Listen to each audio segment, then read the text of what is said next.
सजा की है,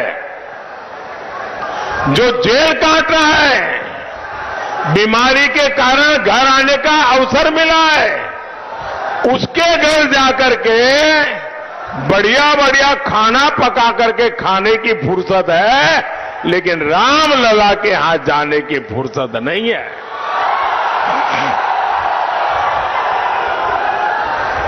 मोदी ने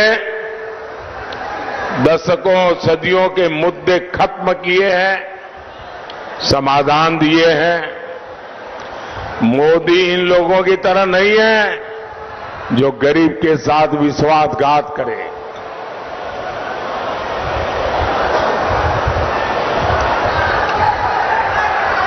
मैं तो जहां जाता हूं अपने काम का रिपोर्ट कार्ड देता हूं। मैं इंडी गठबंधन वालों से पूछता हूं, भैया बताओ, अरे तुम्हारा रिपोर्ट कार्ड क्या है? जो लोग नौकरी के बदले जमीन अपने नाम लिखवा ले, वो युवाओं के बारे में सोच सकते हैं क्या? वो युवाओं का भविष्य बना सकते हैं क्या? जिनके जंगल राज में सिर्फ बम बारूद और कट्टों का कारोबार फला फूला, जिनके जंगल राज में भूमाफियाई फले फूले, जिन्होंने बिहार को अपहरण और फिरौती की इंडस्ट्री दी, जो कभी बिहार बड़ा नहीं कर सकते। नीतीश जी ने जिस मेहनत से बिहार को उन स्थितियों से बाहर निकाला है, वो बहुत सराहनीय है। आज हमारे मित्र सुशील मोदी जी हमारे बीच नहीं है। इतिहास जब अवलोकन करेगा तो नीतीश जी और सुशील जी का नाम जंगल राज को समाप्त करने वालों में गिना जाएगा। साथियों, बिहार ने दशकों तक पलायन का दौर देखा है, लेकिन एनडीए सरकार के प्रयासों से अब पलायन रुक रहा है। बिहार के युवाओं को यहीं पर रोजगार के अवसर मिल रहे हैं। आप मुझे बताइए, चंपारण में केंद्रीय विश्वविद्यालय बना है, खेती के लिए रिसर्च सेंटर बना है, सरदार पटेल सहकारी प्रशिक्षण संस्थान बना है, सिलेंडर का प्लांट लगा है, इफ्को बाजार बने हैं। ये सब कुछ क्या आपने आप चल रहे हैं क्या? इनमें रोजगार नहीं मिला क्या? यहां इतना बड़ा डेयरी प्लांट बना है, इससे हजारों पशुपालकों, माता और बहनों की आय बढ़ी है, इसमें किसी को रोजगार नहीं मिला है क्या? केश कुदरत, केश मां शक्ति, केश वेलनेस। केश उड़ते जा रहे हैं भैया। बांगड़ू, hair loss, stress, indigestion, vitamin की कमी से होता है, तो सिर्फ तेल शैम्पू किसके क्या फायदा? त्राया ट्राइकर हेयर लॉस के रूट कॉज पे काम करता है। फ्री हेयर टेस्ट लो, कस्टमाइज किट खरीदो, सिर्फ 5 महीने में रिजल्ट्स देखो, नहीं तो पैसे वापस। 93% saw results.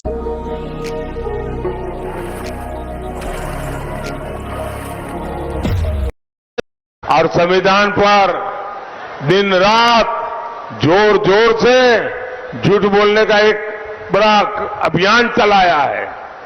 सच्चाई ये है कि बाबा साहब आंबेडकर न होते तो नेहरू जी एससी एसटी को आरक्षण नहीं मिलने देते।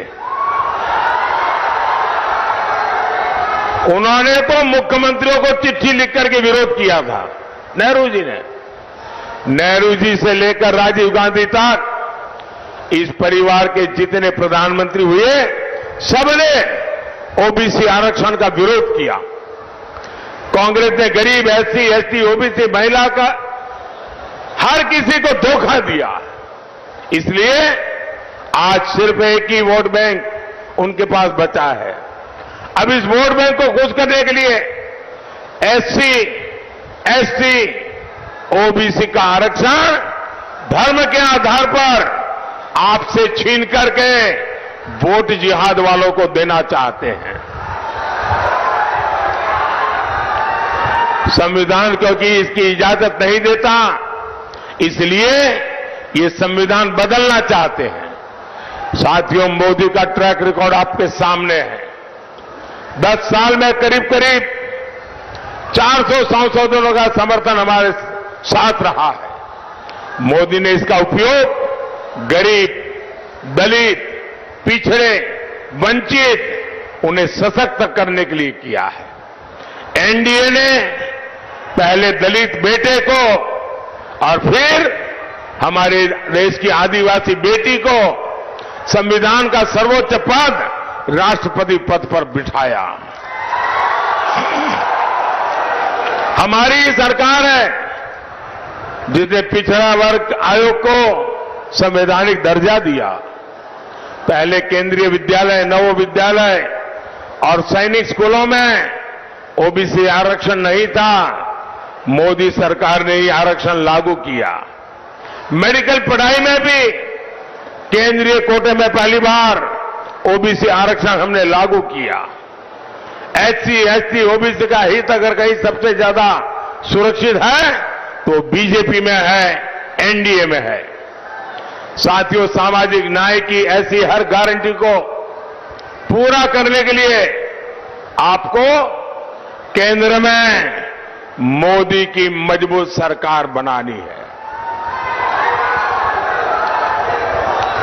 घर घर जाएंगे, घर घर जाएंगे, ज्यादा से ज्यादा मतदान कराएंगे, हर पोलिंग बूथ जीतेंगे। देखिए, पूर्वी चंपारण से श्रीमान राधा मोहन जी, पश्चिमी चंपारण से संजय जायसवाल जी, वाल्मीकि नगर से सुनील कुमार जी, शिवहर से बहन लवली आनंद जी को भारी मतों से विजयी बनाना है। मेरा एक और काम करिएगा, करेंगे? जरा हाथ ऊपर करके बताइए, करेंगे? ऐसे नहीं, पूरी ताकत से बताइए, करेंगे? यहां से जाने के बाद ज्यादा से ज्यादा घरों में जाइए, ज्यादा से ज्यादा परिवार में जाइए और जाकर के कहिए, और ये मोदी की गारंटी है।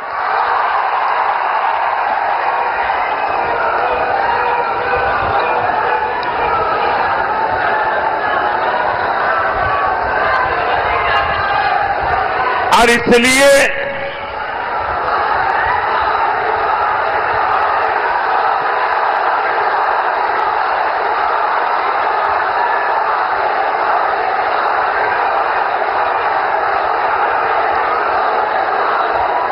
इसलिए साथियों, मुझे केंद्र में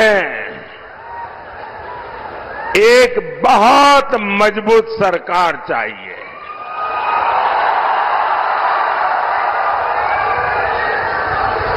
और मजबूत सरकार मोदी को, मोदी के परिवार को मजबूत बनाने के लिए नहीं, मजबूत सरकार आपके बच्चों के भविष्य के लिए।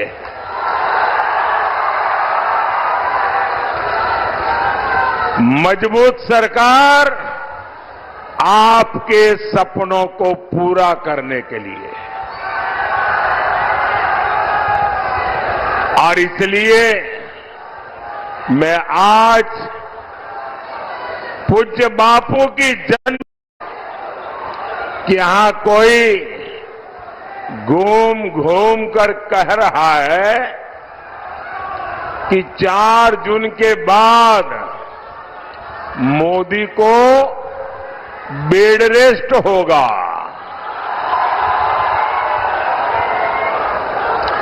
भाइयों बहनों, मैं तो परमात्मा से प्रार्थना करता हूं, मैं तो यही कामना करता हूं, मोदी तो क्या, देश के किसी भी नागरिक के जीवन में बेड रेस्ट की नौबत नहीं आनी चाहिए।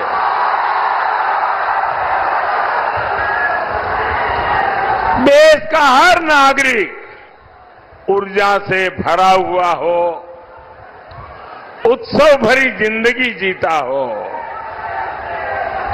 लेकिन जंगल राज के वारिस से और अपेक्षा भी क्या की जा सकती है। और ये सब ऐसे ही है। आपने देखा होगा कांग्रेस वाले क्या कहते हैं, मोदी तेरी कब्र खोदेगी, मोदी तेरी कब्र खोदेगी। इनका एक काउंटर पार्ट है उत्तर प्रदेश में, और उत्तर प्रदेश का शहजादा क्या कहता है, अब मोदी के आखिरी दिन बनारस में है, इसलिए उन्होंने बनारस में अंतिम गृह की व्यवस्था की है। साथियों, इस चुनाव में इन लोगों के पास मोदी को गाली देने के सिवाय कोई मुद्दा नहीं है। कोई कह रहा है